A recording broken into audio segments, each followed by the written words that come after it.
하나님께서 오늘 우리에게 주시는 귀한 말씀은 신약 성경 마태복음 4장 1절에서 4절의 말씀입니다. 주여 감사합니다. 마태 4장 1절에서 4절 말씀 봉독해 드릴 때에 말씀을 경청하십시오. 그때 예수께서 성령에게 이끌려 마귀에게 시험을 받으러 광야로 가사 40일을 밤낮으로 금식하신 후에 줄이신지라. 시험하는 자가 예수께 나와서 이르되 내가 만일 하나님의 아들이거든 명하여 이 돌들로 떡덩이가 되게 하라. 예수께서 대답하여 이르시되 기록되었으되 사람이 떡으로만 살 것이 아니요 하나님의 입으로부터 나오는 모든 말씀으로 살 것이라 하였느니라 하시니. 아멘.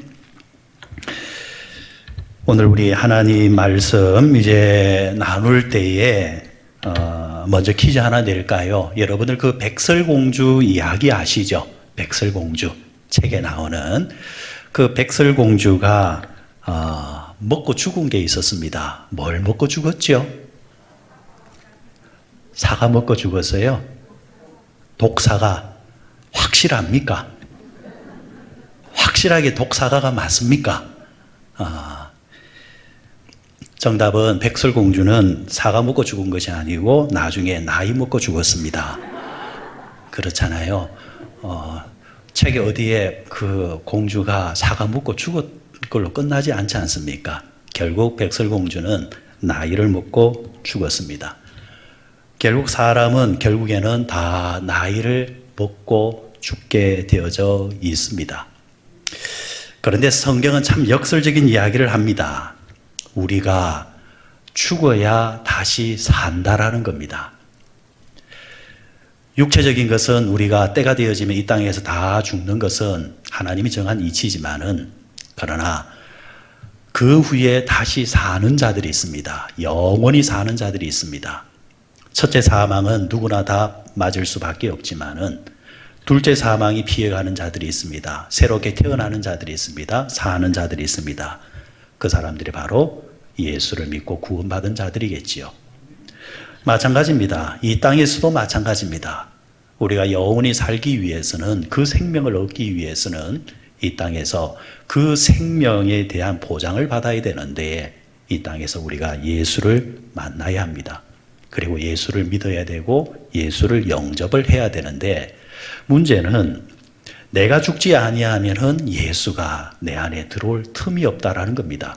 그리고 예수가 들어와도 내가 살기는 살지만은 믿음의 삶을 제대로 못 산다라는 거지요. 그래서 성경에서는 예수를 영접한 자들은 자신이 죽어야 된다 말을 합니다. 내가 그리스도와 함께 십자가에 못 박혀 죽었나니. 그렇게 죽게 되어지면은 그때로부터 예수와 함께 다시 살게 된다라고 말씀해 주셨습니다. 여러분, 오늘 우리가 모여서 예배 드린 것도 우리가 어찌 보면은 살기 위해서 모인 것 아니겠습니까? 그러기 위해서는 먼저 우리의 육은 죽고 하나님이 부어주시는 성령 안에서 그 영이 살아나는 역사가 임하시기를 바랍니다. 우리 한국 사람들의 식문화를 보게 되어지면은 그 특징은 혼밥 문화, 오늘날 혼밥 문화가 참 많은 것 같습니다. 이 혼밥 문화라는 것은 연세되신 분들은 잘 모를 수가 있지만은 혼자 밥을 먹는 것을 혼밥이라 이렇게 이제 말을 하지요. 사실 그러나 우리나라의 이 문화를 보게 되어지면은 예전의 문화는 결코 혼밥 문화가 아니었습니다. 다 같이 둘러앉아서 밥을 먹었지요. 심지어 3대, 4대, 할아버지, 할머니, 아버지, 어머니, 그리고 자식들 이렇게 다 둘러앉아서 같이 밥을 먹었습니다. 특별한 일이 아니면은 혼자 밥을 먹는 경우가 없었습니다. 불교에서는 다 같이 앉아서 밥을 먹기는 먹지만 엄밀히 말하면은 불교에서 먹는 이제 음식 문화는 침묵 식사입니다. 그래서 정확하게 말하면은 불교는 침묵의 혼밥이라 그렇게 말할 수 있습니다. 정적인 종교이기 때문이죠. 하지만 기독교 문화는 어울림을 중시 여깁니다. 혼자 밥 먹는 것을 좋아하지를 않습니다. 기독교 문화는 어울림입니다. 밥을 먹더라도 같이 나누어서 먹으라는 겁니다. 사도행전 2장에 보면은 오순절 다락방에 성령께서 임하신 이후로부터 이 땅에 교회가 최초로 세워지게 되어지고 교회 공동체가 지금까지 이어오게 되었는데, 그런데 그 초대 교회부터 지금까지 변하지 아니하는 한 문화가 있습니다. 그것이 바로 식사 문화입니다. 예배를 마치면은 예배를 드린 공동체는 함께 모여서 함께 식사하는 문화를 가졌고, 지금까지도 그 문화는 이어오고 있습니다. 그래서 기독교 문화는 우리 정서와 옛 정서와 같은 부분을 가지고 있다, 그렇게 생각을 해봅니다. 여러분, 우리가 잘 아는 그 춘향전이라는 그런 것을 보게 되더라도, 이 원님이 이제 잔치상을 벌였을 때에 많은 사람들이 모였지만은 가만히 보면은 심지어 거기는 거지들도 모여 들어왔습니다. 그렇죠? 그러니까 우리 문화는 옛날부터 먹고 마실 때 있어서는 윗사람 아랫사람이 없다라는 겁니다. 그래서 잔치집 안에서는 양반을 어느 정도 욕을 하더라도 어느 정도 허용이 되어졌습니다. 이런 면에서 혼밥과 잔치상 중에 우리의 문화는 후자인 것 같습니다. 성경을 보게 되어지면 예수님께서도 식사하실 때에 혼자 식사하셨다라는 말씀을 제가 아무리 찾아봐도 찾을 수가 없었습니다. 예수님의 사역의 시작부터 시작해서 마무리할 때까지 예수님은 함께 먹고 나누셨습니다. 심지어 죄인이라 할지라도 죄인의 집에 찾아가셔서 그들과 함께 먹는 것을 나누셨습니다. 예수님의 사역에 먹는 것의 마지막이라 할 수 있는 최후의 만찬을 한번 보십시오. 예수님께서는 이 땅의 마지막 식사조차도 혼자 식사하지 않으셨습니다. 제자들과 함께 식사를 나누셨습니다. 심지어 그곳에는 가룟 유다도 있었습니다. 예수님은 자신을 배신한 이 가룟 유다에게도 빵을 나눠주시고 포도주를 주셨습니다. 그러니까 먹는 데 있어서만큼은 누구를 차별하지 않고 빼놓지 않았다라는 이야기입니다. 그렇다고 한다면 여러분, 오늘도 하나님은 우리에게 일용할 양식을 주실 뿐만이 아니라 영의 양식을 나눠주실 때도 차별하지 아니하고 우리 모두에게 내려주실 줄 믿습니다. 다만 하나님께서 주시는 이 은혜의 식탁에 둘러앉은 여러분들, 주시는 그 말씀을 잘 받아들이시고 건강하시기를 주의 이름으로 축원드립니다. 오늘 본문에 보면은 예수님께서 40일 동안 금식하신 후에, 이제 기도를 마치신 후에 마귀가 찾아와서 예수님을 이 먹는 것을 가지고 먼저 시험을 합니다. 마귀가 예수님에게 3가지 시험을 했지만은 그 첫 번째 시험이 바로 먹는 거였습니다. 마귀가 이렇게 도전합니다. 돌을 가지고 빵이 되게 해 보라는 겁니다. 유혹입니다. 그런데 예수님께서는 그 돌을 가지고 빵을 만들 수 있는 능력이 있었음에도 불구하고 이 마귀의 유혹을 거부를 합니다. 그럼 예수님께서 왜 거부하셨을까요? 예수님의 성향을 보면은 먹는 것을 즐기시는 분인데 이 먹는 것을 왜 거부하셨을까? 그리고 심지어 그 상황은 예수님께서 40일을 금식하신 후에 성경에서도 매우 줄인 상태였다고 말씀하고 있습니다. 그렇다고 한다면은 지금 예수님께서 돌을 가져다가 빵을 만들어 드셔도 이 빵은 사치도 아니고 욕심도 아닙니다. 최소한의 살기 위해서 먹어야 하는 일용할 양식입니다. 예수님께서 우리에게 기도를 가르쳐 주실 때에도 주기도문에 보면은 하나님께 이렇게 간구하라 했습니다. 오늘 우리에게 일용할 양식을 주옵시고, 하나님께서는, 예수님께서는 이처럼 먹는 것조차도, 일용할 양식조차도 하나님께 기도하라 했습니다. 그런데 정작 예수님은 오늘 왜 본문에서 이 상황 속에서 빵을 만들지 아니하시고 먹지 아니하셨는 걸까요?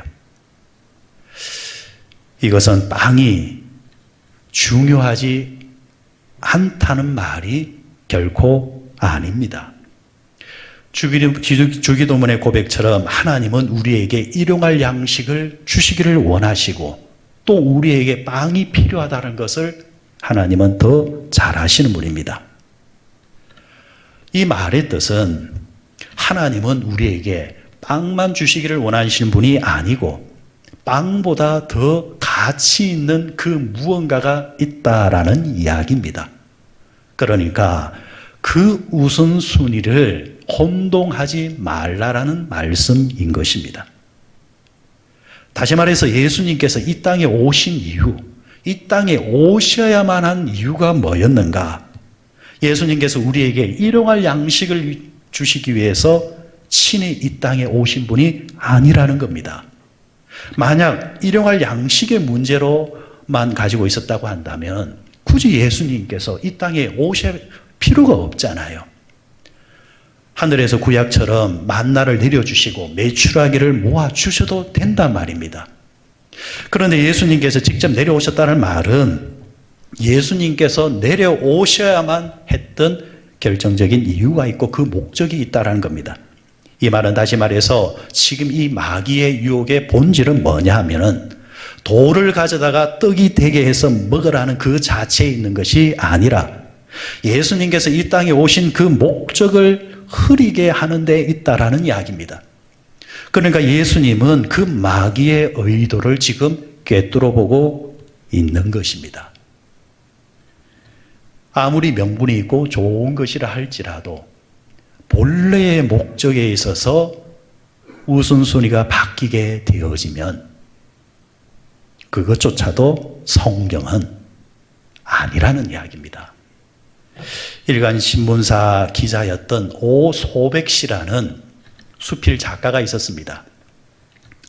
이 사람이 오래전에 썼던 수필책 이름 중에 하나가 재미있는 이름이 있습니다. 변소철학입니다. 그러니까 그가 변소에서 깨달은 인생의 철학이라는 겁니다. 이분이 기자로 근무할 때에 당직을 쓰게 되었다고 하지요. 큰 사옥에서 신문사 사옥에서 이 당직을 쓰다가 혼자 너무 심심하니까 이 겨울 밤에 마을 동네 슈퍼마켓에 가서 소주 몇 병을 사왔다고 합니다. 그리고 혼자 앉아서 홀짝홀짝 밤새도록 마셨다고 해요. 그리고 술에 취해서 잠이 들었는데 새벽에 눈을 뜨게 되어졌는데 눈을 뜬 이유도 갑자기 배가 아파서 눈을 뜨게 되었다고 합니다. 설사가 나오려고 합니다. 아랫배를 쥐고 황급히 화장실을 찾아갔는데 문제는 이 수의 아저씨가 자물쇠를 걸어놓고 간 겁니다. 잠가놓고 간 겁니다. 큰일 났습니다. 화장실이 문 잠겨 있으니까 이 어째야 됩니까? 그때에 머리에 딱 스치는 것이 이 동네에 놀이터에 공중 화장실이 있지. 그는 공중 화장실을 향해서 육상 선수처럼 뛰어갔다고 합니다. 그리고 뛰어가서 드디어 안도의 한숨을 쉬면서 볼일을 보는데 이제 황급하게 들어올 때는 보이지 않던 이제 마음이 편해지니까 보이는 글자들이 보입니다. 그러니까 공중 화장실에 가면 써 있는 낙서들이 있지 않습니까? 낙서가 눈에 들어오는 거예요. 앞에 딱 보니까 누군가가 이렇게 낙서를 해놓았습니다.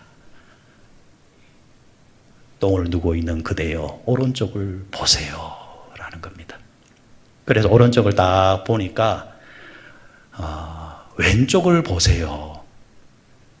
재미나잖아요. 오른쪽 봤다가 왼쪽 봅니다. 근데 왼쪽을 보니까 이제는 또 뭐라고 말하느냐 하니까 뒤돌아보시오 라는 거예요. 그래서 앉은 묘한 폼을 가지고 뒤를 돌아봤습니다. 뒤를 돌아보니까 이제는 뭐라고 하느냐니까 천장을 쳐다보시오 라는 겁니다. 천장을 쳐다보니까 천장에 이렇게 써 있습니다. 뭘 봐 똥이나 싸라 이렇게 써 있더라는 겁니다. 처음에는 기분이 나빴지만은 그러나 어느 정도 시간이 지났을 때에 가만히 그 장면을 생각해 보니까 그 말이 참 옳은 말이더라는 겁니다. 내가 어떤 자리에 앉게 되어지면은 그 자리에 앉는 이유가 있다라는 것이요. 그리고 그 자리에 맞는 일이 있다라는 겁니다. 이 깨달음을 가지고 쓴 책이 바로 변소철학입니다. 여러분 누구에게나 자리가 있습니다. 그리고 그 자리가 있으면은 그 자리에 있는 자리에 걸맞는 일이 분명히 있습니다. 문제는 거기에 걸맞는 일을 뒤로 미루고 다른 일을 하게 되어지면은 그 다른 일이라는 것이 설령 잘못된 것이 아니라 할지라도 그것은 잘못이라는 겁니다. 우선순위의 잘못을 했기 때문입니다. 쉽게 말하면 여러분, 목사는 목사의 일이 있습니다. 장로는 장로의 일이 있습니다. 권사는 권사의 일이 있고, 집사는 집사의 일이 있고, 성도는 성도의 일이 있고, 교회는 교회만이 할 수 있는 일이 있다라는 겁니다. 그 본래의 본분을 잊지 말고 먼저 그것을 집중하고 거기에 초점을 맞추어서 인생을 살라라는 것입니다. 오늘 본문에서 예수님께서 이 땅에 오신 그 목적을 이 마귀가 혼동케 하는 겁니다. 예수님은 이 마귀의 의도를 꿰뚫어 보시고 굉장히 의미심장한 말씀을 던지십니다. 사람이 떡으로만 살 것이 아니요. 예수님의 이 말씀은 떡이 필요 없다는 것이 아닙니다. 빵이 필요 없다는 것이 아닙니다. 여러분의 생업이 필요가 없다는 말이 아닙니다. 예수님의 말씀을 보시면은 사람이 떡으로만이라 했습니다. 이 떡도 빵도 여러분의 생업도 분명히 중요하다라는 겁니다. 그래서 예수님은 단 한 번도 육신이 먹는 것, 여러분이 살아가는 생업의 삶에 대해서 단 한 번도 부정하신 일이 없으셨습니다. 심지어 예수님의 행적을 보게 되어지면 예수님은 얼마나 잘 드셨는지 유대인들이 예수님에게 별명을 붙여주실 때에 먹기를 탐하는 자라는 별명을 붙여줄 정도로 예수님은 먹는 것을 즐겨 하셨습니다. 하지만 예수님은 아무리 먹는 것을 즐겨 하신다 할지라도 먹는 것보다 더 중요한 것이 있다는 것을 잊지 않으셨습니다. 먹고 사는 문제보다 더 중요한 것이 있다는 것을 잃지 않았다는 겁니다. 아무리 중요한 먹고 사는 문제라 할지라도 이것 때문에 더 중요한 문제를 놓치거나 미루어서는 안 된다는 것이 예수님의 말씀의 의도인 것입니다. 그럼 더 중요한 일이 뭐냐? 예수님은 이렇게 말씀하셨죠. 사람이 떡으로만 살 것이 아니요 하나님의 입에서 나오는 모든 말씀으로 살 것이라. 하나님의 입에서 나오는 모든 말씀이라 했습니다. 그러니까 우리가 먹고 사는 문제보다 더 중요한 것이 있는데 그것은 하나님의 말씀이라는 겁니다. 그러면 하나님의 입에서 나오는 모든 말씀은 뭘 말하는 걸까? 예수님 당시로 기준으로 보게 되어지면은 하나님의 입에서 나오는 모든 말씀은 바로 구약 성경을 말하는 것이겠죠. 그래서 예수님께서 오늘 이 말씀을 하실 때도 이것은 예수님의 입에서 나온 말씀이 아닙니다. 일찍이 신명기 8장 3절에서 하나님이 주셨던 그 말씀을 인용해 와서 하나님께서 이렇게 말씀하셨느니라 이렇게 그 말씀을 전하는 것입니다. 구약 성경 창세기부터 말라기까지 이 말씀, 이 하나님의 말씀을 이제 압축기에 넣어서 짜내면은 한 방울의 기름이 나오는데 그 이름이 뭐냐니까 바로 예수 그리스도입니다. 다시 말해서 하나님의 모든 말씀은 누구를 가리키느냐 하니까 예수 그리스도를 가리킵니다.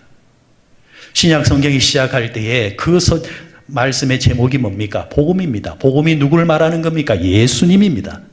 다시 말해서 예수님의 이야기가 복음서요. 사도행전부터 시작되어지는 모든 서신서가 예수님을 체험했던 제자들과 사도들이 예수님에 대해서 이야기하는 것입니다. 신구약 성경 전체가 말하는 것이 바로 예수 그리스도라는 거죠. 그래서 요한복음 1장 14절에 보면은 이렇게 말씀을 줍니다. 말씀이 육신이 되었다 했습니다. 말씀이 육신이 되어 우리 가운데 거하심에 우리가 그의 영광을 보니 아버지의 독생자의 영광이요 은혜와 진리가 충만하더라. 하나님이 이 땅에 오셨다라는 겁니다. 어떻게 해요? 말씀으로. 눈에 보이는 말씀이 누구였느냐? 바로 예수 그리스도라는 겁니다. 그러니까 사람이 떡으로만 사는 것이 아니라 더 가치가 있는 것이 있는데 그것은 바로 예수님께서 우리에게 말씀해 주신 그 말씀대로 사는 것이 우리의 삶의 최우선 순위가 되어야 된다라는 것이 바로 오늘 본문의 말씀인 것입니다.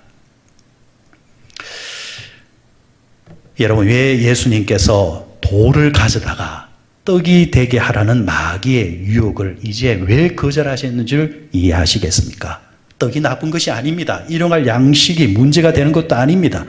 그런데 그것이 혹시나 문제가 되어서 예수님께서 이 땅에 오신 목적보다 우선이 되어지면 문제가 된다는 것입니다. 여러분과 제가 예수님께 나오는 데 있어서 하나님께 예배 드리는 데 있어서 그 문제가 걸림돌이 되어져서 방해가 된다고 한다면 그것이 아무리 정당한 것이라 할지라도 하나님 보실 때는 문제가 되는 것이요. 오늘 마귀는 그때나 지금이나 바로 그런 문제를 가지고 우리를 유혹하고 있고 시험하고 있는 겁니다. 여러분 생각해 보십시오. 마귀는 바보가 아닙니다. 지금 마귀는 누가 보아도 죄를 가지고 시험하지를 않습니다. 이거는 죄야. 이거는 사람으로서 해서는 안 돼. 이런 것을 가지고 하나님의 사람을 유혹하지를 않습니다. 그때나 지금이나 믿음의 사람들에게 유혹하는 문제는 뭐냐니까 우선순위의 문제를 가지고 혼동케 해서 우리를 유혹하는 것입니다. 40일을 금식한 뒤에 돌을 가져다가 떡을 만들어 먹을 수 있는 능력이 있는데 그 능력 발휘하는 것이 무슨 잘못입니까? 하지만 예수님은 단호히 노라 하십니다. 왜요? 예수님께서 이 땅에 오신 본래의 목적과는 다르기 때문입니다. 그래서 여기서 우리가 얻을 수 있는 교회는 두 가지로 말씀을 드리면 먼저는 교회예요. 두 번째는 그 교회 구성원으로 있는 우리 그리스도인입니다. 교회에 주시는 말씀은 교회는 생명 양식을 먹고 나누는 곳이어야 합니다.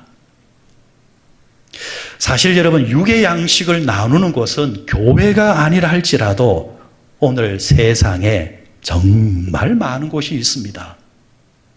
여러분 과거에 비해서 대한민국의 복지가 얼마나 좋아졌습니까? 먹는 복지, 교통 복지, 의료 복지 과거에 비해서 정말 이 나라의 수준이 정말 높아졌습니다. 지하철을 탔습니다. 지하철을 타고 마을버스를 타니까 마을버스 기사가 돈을 안 받습니다. 공짜랍니다. 여러분 세상 어디에 가도 이런 나라가 없습니다. 그런 곳에서 저와 여러분이 지금 살고 있습니다. 그럼에도 불구하고 더 달라 합니다. 노숙자 사역을 하시는 목사님과 이야기를 나눌 때가 있었습니다. 밥 주고 재워주고 입혀주고 그런데 고마움을 모른다고 해요. 그렇게 해줘도 사람이 안 바뀐다고 합니다.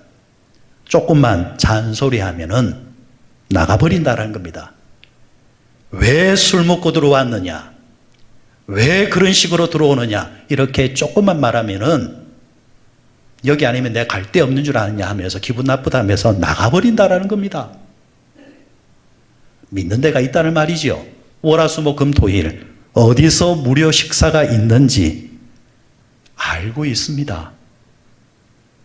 그러니까 자신이 게으르지만 않으면은 배고픔의 문제는 또 기관에 가면은 옷도 줍니다. 빵을 가지고는 절대로 해결이 안 된다라는 겁니다. 그래서 결국 사람을 바꾸는 것은 뭘 줘서 바꾸는 것이 아니라 빵을 줘서 바꾸는 것이 아니라 예수 그리스도밖에 없다라는 겁니다. 복음이 사람을 바꾸지 빵이 사람을 바꾸는 것이 아니라는 겁니다. 그런데 오늘 많은 현대 교회가 과거와 같이 자꾸 빵을 주려고 합니다. 이 유혹에 빠져서 교회가 왜 세워졌는지 그 본래의 목적을 자꾸 잊어간다라는 겁니다. 그러므로 교회가 세상에 주어야 될 복지는 빵의 복지가 아닙니다. 생명의 빵인 예수님을 이야기하고 전하고 인도하고 전도하는 것이 바로 교회의 목적입니다. 이렇게 한번 생각해 보십시오. 빵은 일용할 양식이 맞습니다. 먹어야 삽니다. 우리는 예배 마치고 또 먹을 겁니다. 그런데 가만히 생각해 보니까 이 일용할 양식이라는 것이 결국은 본질적으로 뭐냐 하면은 죽을 양식입니다.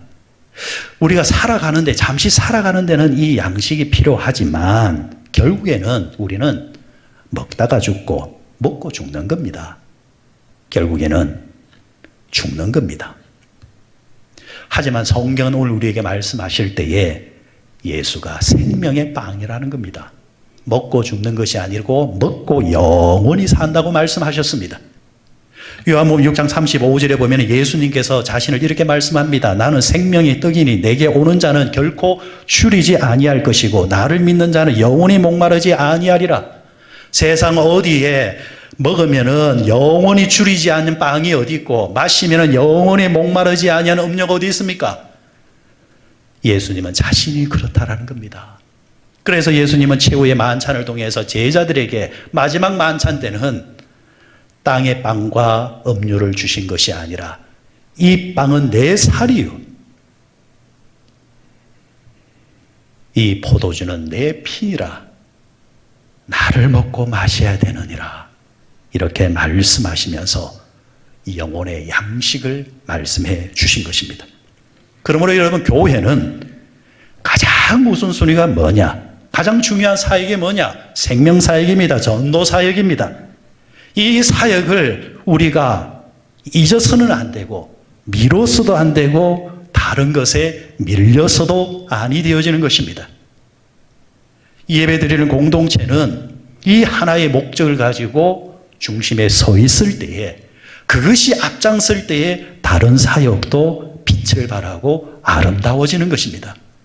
하지만 이 본래의 사역, 생명의 사역을 뒤로 한 채 다른 사역을 아무리 잘해도 오늘 예수님께서 노라고 말씀하신 것처럼 예수님께 칭찬 들을 수 있는 교회가 되지 못한다는 것입니다.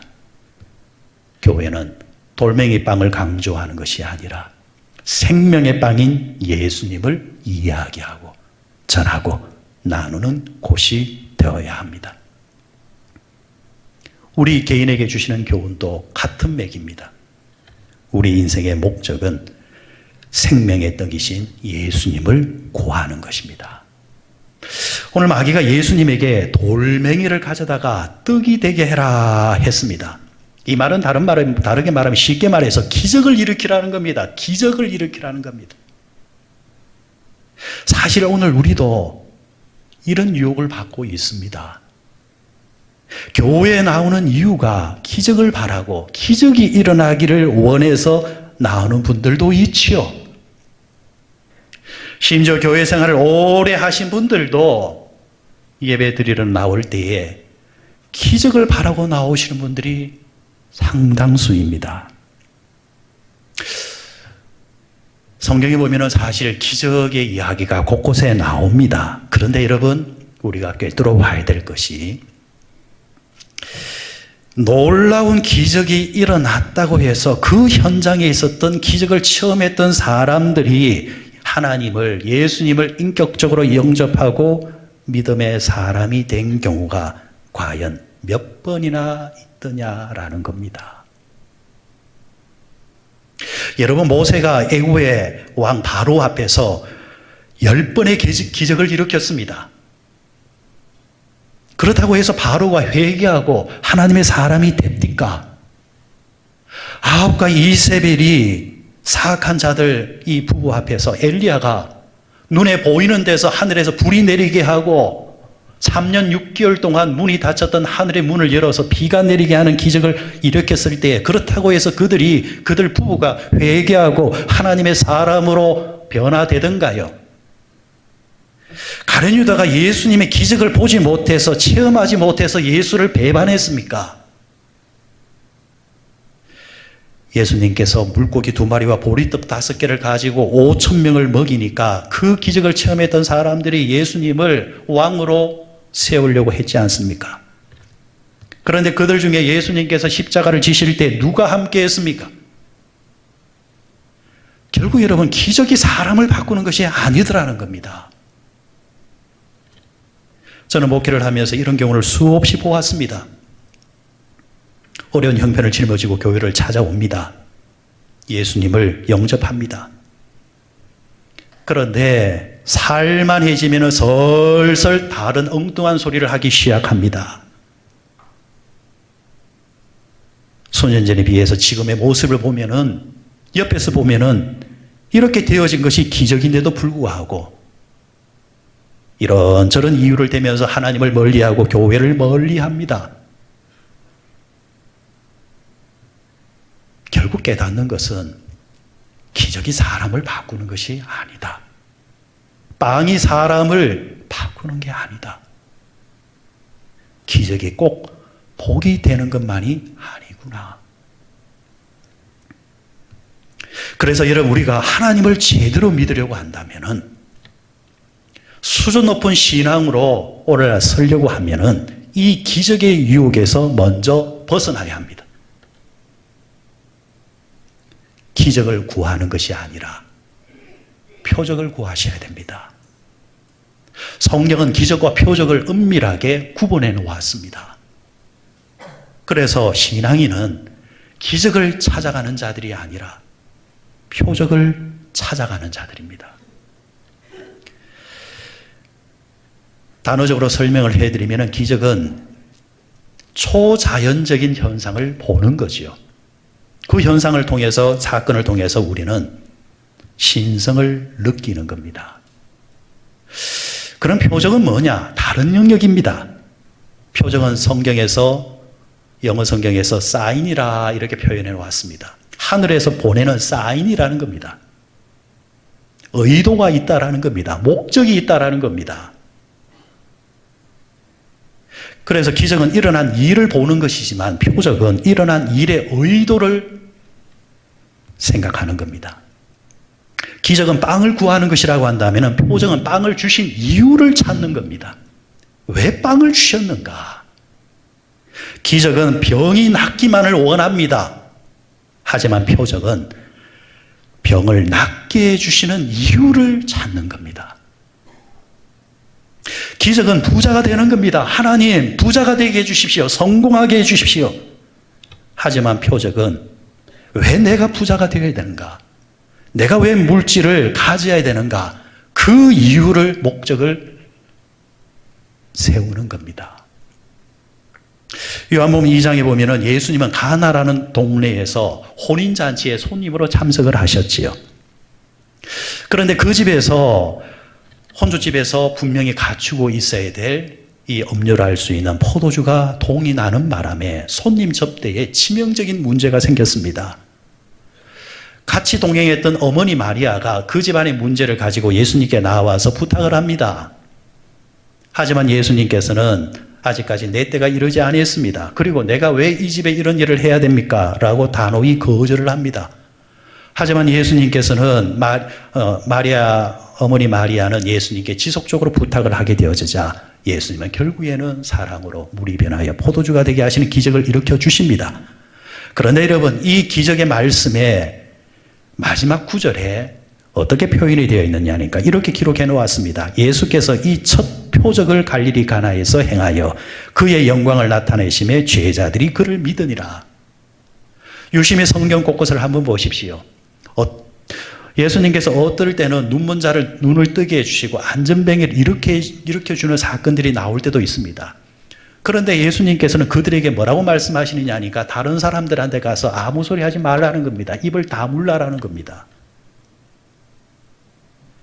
그런데 오늘 이 갈릴리 가나 혼인잔치에 일어났던 이 사건의 경우에 대해서는 표적이라 이렇게 말씀을 하시면서 뒤에 무엇이라 말을 해놨습니까? 영광을 나타내심에 제자들이 그를 믿으니라.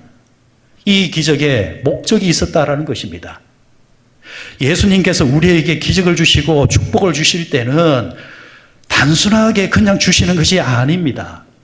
단순히 기적을 바라는 사람들은 그 유혹에서 벗어나야 된다는 것입니다. 그렇다고 한다면 여러분, 무당집에 가서나 산에 올라가서 바다를 향해서 그냥 손을 비는 사람들과 우리가 무슨 차이가 있느냐라는 겁니다. 우리가 저들과 다른 것이 있다고 한다면 우리의 믿음의 대상이 되시는 하나님은 인격의 하나님이십니다. 내가 빵을 구할 때도 이 빵을 얻어야 되는 그 명분이 있어야 된다는 것입니다.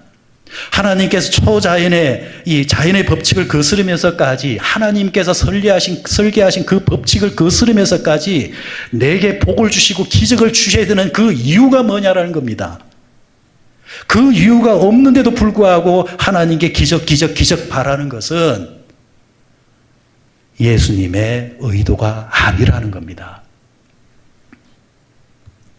가나 혼인 잔치 뒤에 이 표적으로 말미암아 그의 영광이 나타났다 했습니다. 누구의 영광입니까? 예수의 영광, 하나님의 영광이라는 것입니다. 이 영광의 결론이 무엇입니까? 그것을 본 사람들이 예수를 믿었다라는 이야기입니다. 다시 말해서 예수님께서 이 집에 복을 주시고 기적을 주신 이유는 그 목적이 그 집에 있는 것이 아닙니다. 그 혼주들에게 있는 것이 아닙니다. 결혼 당사자들에게 있는 것이 아닙니다. 더 직설적으로 표현하면 나에게 있는 것이 아니라는 겁니다. 나로 통해서 드러날 당신의 영광을 위해서 실행하는 것이고, 나를 도구로 매개로 삼아서 많은 사람들이 하나님을 믿게끔 하기 위해서 주시는 뜻이 있다라는 것입니다. 기적만 일어나면요, 배가 부르면은 그 사람 예수를 떠납니다. 기적이 일어나다 안 일어나도 그 사람은 예수를 떠납니다. 하지만 기적 속에서 표적을 찾아낸 사람은 하나님의 사인을 보았기 때문에, 하나님의 의도를 보았기 때문에, 뜻을 찾았기 때문에 그 사람은 그 표적으로 말미암아 이것이 나의 간증이요, 이것이 나의 고백이라 하면서 하나님과 평생을 같이 살아갑니다. 그때로부터 그는 자신의 인생을 사는 것이 아니라 하나님의 인생을 살게 되는 것입니다. 그런 인생을 통해서 하나님은 일하기를 원하시고 역사하시기를 원하시고 아낌없이 복의 보따리를 풀어서 내려주시기를 원하는 겁니다. 그러므로 여러분, 오늘 이 말씀 앞에 기도하며 결단하십시다. 우리는 단순히 먹다 죽는 인생으로 끝나서는 아니 되어지는 인생들입니다. 먹다 죽으라고 우리를 이 땅에 보내신 분들이 아닙니다. 짐승은 죽어서 가죽을 남기고 사람은 죽어서 이름을 남긴다고 하지만 신앙의 사람은 죽었어도 그 사람의 인생을 통해서 보여주셨던 하나님의 표적을 남기는 사람들입니다. 그러므로 우리는 이 빵의 문제를 뛰어넘는 신앙인이 되셔야 합니다. 빵만을 구하는 인생이 아니라 왜 빵을 내가 얻어야 하는지, 건강해지는 것이 목적이 아니라 왜 건강해져야 하는지, 왜 부자가 되어야 되는가? 부자가의 목적이 있는 것이 아니라 부자가 되어야 되는 그 이유가 정립이 먼저 되어야 된다. 그것을 깨닫는 것이 표적입니다. 그 표적은 이 땅에서도 세상의 사람들과 다른 죽을 인생을 사는 것이 아니라 사는 인생을 살 것이요, 이 땅을 떠났어도 하나님 앞에 그 표적을 가지고 칭찬을 들으며 영원히 살게 될 것입니다. 오늘 예배 함께하는 여러분들 함께 결단하시면서, 하나님, 오늘도 마귀는 나를 향해서 떡의 문제를 가지고 빵의 문제를 가지고 유혹할 것인데, 그렇다고 해서 내가 배고프다고 해서 그것이 목적인 양 크기에 빠져서 인생을 낭비하는 자 되지 않게 하시고, 예수님처럼 아무리 내가 고파도 노라고 하면서 이것보다 더 우선순위가 되어지는 것이 있다, 나는 이것을 위해 살겠노라, 이것을 위해서라면은 이 배고픔도 나는 이길 수 있다, 믿음으로 승리하는 여러분이 되시면 그 잠시 배고픔 뒤에 찾아오는, 표적 뒤에 찾아오는 하나님의 영광이 여러분들에게 준비되어져 있을 것이고, 여러분의 한 인생을 통해서, 발자취를 통해서 많은 사람들이 보며 하나님의 사인을 보며 주께로 돌아오는 영광스러운 인생의 작품을 만들어내게 될 것입니다. 여러분들이 그 인생을 사는 분들이 되시고, 또 우리 교회 또한 육의 양식이 아니라 생명의 양식, 예수님 전하는 데 집중하는 교회가 되어져서 기적과 표적이 넘쳐나는 귀한 제단 되시기를 주의 이름으로 축원드립니다. 우리 다 같이 일어나셔서 함께 기도하도록 하십시다. 여러분들 오늘 주의 성전에 어떻게 오셨습니까? 40일을 금식하신 예수님처럼 인생의 배고픔을 짊어진 채 오신 분들 계십니까? 아직까지 해결되지 않은 그 문제가 너무나도 큰 짐이 되어져서 가지고 오신 분이 있습니까? 오늘 예수님은 그 줄인 가운데서도 어느 누가 보더라도 빵을 하나 먹는다고 해서 그것이 나쁘다, 왜 그러냐, 믿음 없느냐, 그렇게 말할 거리가 될 수 없음에도 불구하고 예수님은 단호히 노라고 하셨습니다. 인생의 배고픔조차도 초월해서 내가 왜 이 땅에 왔느냐, 내가 왜 사느냐, 내가 왜 살아야 되느냐, 예수님은 한시도 그것을 놓지 않았기 때문입니다. 우리는 그 예수님을 따라가는 자들이고 예수님을 따라가는 공동체입니다. 그러므로 우리는 살아가는 이유도 달라야 합니다. 우리도 예수님처럼 먹고 살기 위해서 이 땅에 온 자들이 아니라 하나님께서 나를 통해서 하시고자 하시는 일, 그 일을 이루기 위해서 하나님께서 나를 보내셨구나. 믿지 않은 가정에 여러분을 보내셨다고 한다면 그것이 여러분의 인생의 목적이고, 여러분들이 그 뭔가 일을 하고 있다고 한다면 그 일이 목적이 아니라 그 일을 통해서 하나님이 하시고자 하는 일이 그 목적이 되어지고 여러분의 일은 수단이 되어지는 것이고 방법이 되는 것입니다. 이 우선순위가 먼저 정립된 자들에게 오늘도 하나님은 표적을 준비하고 계시고 기적을 준비하고 계십니다. 그러므로 오늘 이렇게 기도하십시다. 하나님, 내 남은 생애가 하나님의 표적을 발견하는 인생이 되게 하시고 하나님의 의도와 뜻을 드러내는 도구로 사용되어지는 자가 되게 해주옵소서. 이를 위해서 하나님 일용할 양식을 구합니다. 이를 위해서 건강을 구합니다. 이를 위해서 물질을 구합니다. 이를 위해서 능력을 구합니다. 이것이 나의 자랑이 아니라 하나님의 의도와 뜻을 드러내기를 위하는 방법으로 사용되어지기를 원하오니 주여 나를 사용하여 주시옵소서. 여러분들 기도하시고 우리가 몸담고 있는 이 제단, 세상을 흉내내면서 빵을 나눠주는 교회가 아니라 예수를 나눠주는 교회, 예수를 전가하는 교회, 예수를 전파하는 사역이 제일 우선순위가 되어지는 교회만 되어지게 해 주시옵소서. 우리 다 같이 결단의 기도를 2분간만 다 같이 드리도록 하겠습니다. 다 같이 기도드립니다.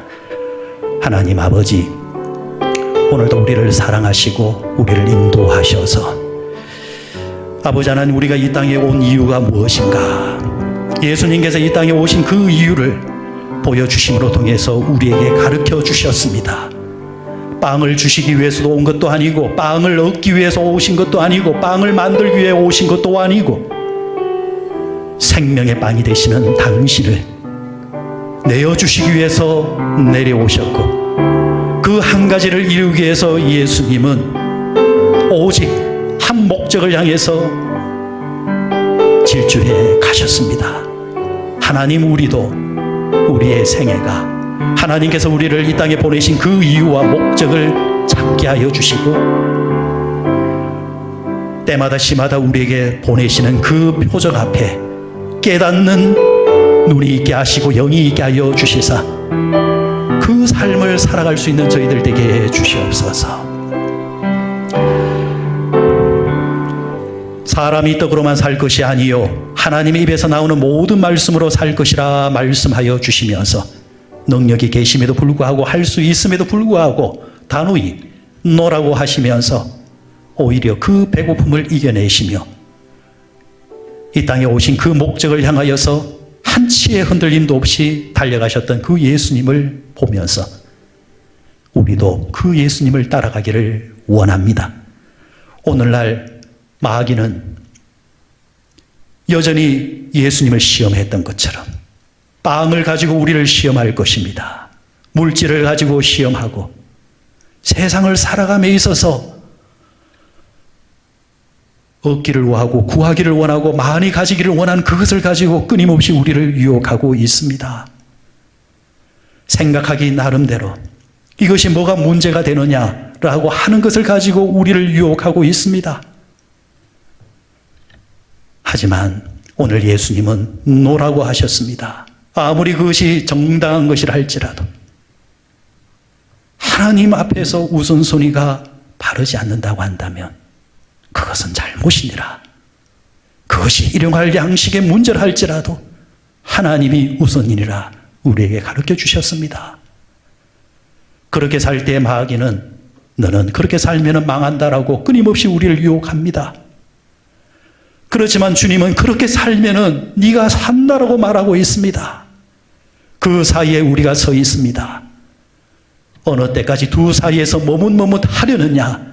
이 결단의 말씀 앞에 살아도 주를 위해 살고 죽어도 주를 위해 죽나니 사나 죽으나 주의 것이로다 고백하면서 주님 편에 설게 하여 주시고 그때부터 주시는 하나님의 기적과 표적 속에서 이제 하나님의 인생을 살게 하시고 복음의 인생을 삶으로 통하여서 평범한 인생이 아니라 비범한 인생이 되게 하시고 위대한 인생이 되게 하시고 이 땅에 이름을 남기는 것이 아니라 하나님의 표적을 남기는 멋진 인생을 살아가는 우리 성도들 되게 하시고 이것이 최우선순위가 되어지는 주의 재단 될 수 있도록 이 재단에 은혜를 나리워 주옵소서. 예수님의 이름으로 기도드리옵나이다. 아멘.